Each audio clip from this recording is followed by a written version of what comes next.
হরে কৃষ্ণ, রাধে রাধে জানাই সকলকে। আমরা মেয়েরা হচ্ছে মায়ের জাত। কখনো মা হয়ে, কখনো কারো সহধর্মিণী হয়ে উঠি। তো এভাবেই আমাদের কিন্তু সংসার জীবন কেটে যায়। তো এই 12টা মাসে আমাদের মেয়েদের জন্য নানা রকমের ব্রতের প্রচার রয়েছে। কেননা সংসারের মঙ্গলার্থে, সন্তানের মঙ্গলার্থে, স্বামীর জন্য নানা রকমের কিন্তু ব্রত আমরা মেয়েরা পালন করে থাকি।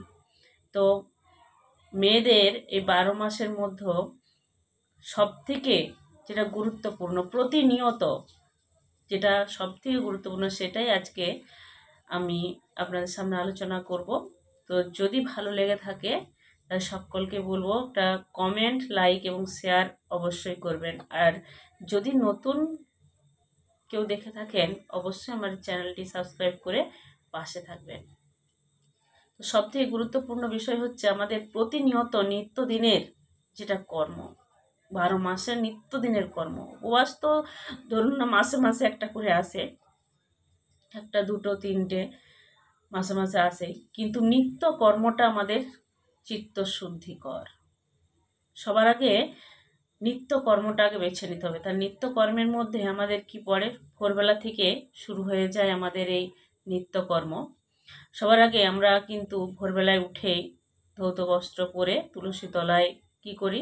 তুলসী মায়ের অর্চনা করি। প্রতিদিন তুলসী দেবীর যদি অর্চনা করা হয় তাহলে কিন্তু কৃষ্ণপদ আমাদের প্রাপ্তি লাভ হয়ে থাকে। তাই সবার আগে আমাদের কি করতে হবে? ভোরবেলায় উঠে সূর্য ওঠার আগেই আমাদের কি করতে হবে? তুলসী মায়ের যে আমরা তো একটা মন্দির করে রাখি, তো সেই তলায় গোবর দিতে হবে। তুলসী তলায় গোবর দেওয়ার সময় তখন আমাদের কি বলতে হবে?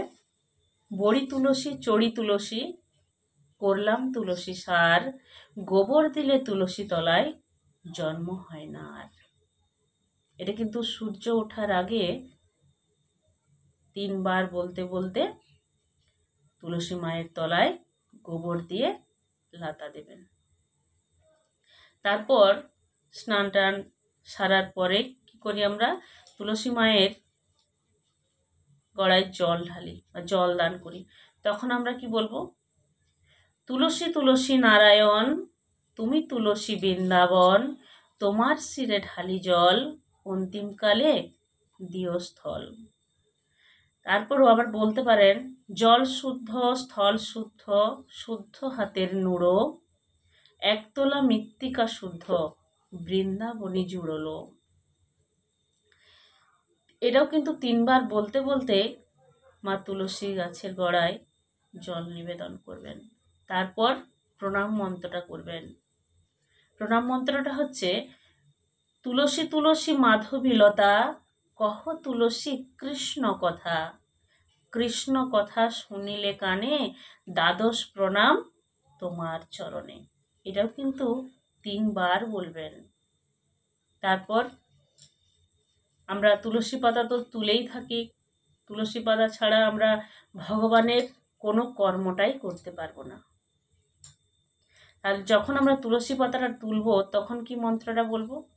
ডালে কৃষ্ণ পাতায় হরি, সরে বস কৃষ্ণ তুলসী তুলি। এই মন্ত্রটা বলে এটাও কিন্তু 3 বার বলবেন এবং হাতে 3 বার এভাবে তালি দিয়ে তুলসী মাতাকে প্রণাম জানিয়ে তুলসী পাতাটা তুলবেন। তারপর আসছে সন্ধ্যার সময়। তখন কিন্তু সন্ধ্যাবাতিটা অবশ্যই মাতা তুলসীর চরণে নিবেদন করতে হবে, তাকে আরতি করতে হবে। কি বলে করবেন? তুলসী তলায় দিচ্ছি বাতি, সাক্ষী থেকো ভগবতী, সাক্ষী থেকো দেবগণ আর লক্ষ্মী নারায়ণ। বাতি দেখায় সন্ধ্যাকালে, যেন তব বরে 3 কুল উজ্জ্বলে। মিনতি করি দিয়ে গলে বাস, অন্তিমে দিও স্থান ওহে শ্রীনিবাস। প্রদীপটা এভাবে হাতের মাঝখানে নিয়ে একটা বড় রেকাবের মধ্যে সন্ধ্যা প্রদীপটা নিয়ে এইভাবে ধরে মাতা তুলসীকে এইভাবে বলে, এটাও 3 বার কিন্তু মন্ত্রটা বলবেন, দিয়ে মাতা তুলসীর আরতি করবেন এবং সন্ধ্যা দেখাবেন। তারপর তুলসী তলায় দেখানোর পর আমরা কিন্তু ঠাকুর ঘরে এসে সেই সন্ধ্যাটা আবার দেখাই। তখন কি বলবো, ঠাকুর ঘরে সন্ধ্যা দেখানোর সময় সেখানে তো সমস্ত রকমের দেবতা আছেন, মানে ভগবান আছেন, বাবা দেবাদেব মহাদেব আছেন, হনুমান বাবা আছেন, মা মনসা আছেন, মা লক্ষ্মী দেবী আছেন, সকলেই তো সেখানে আছেন।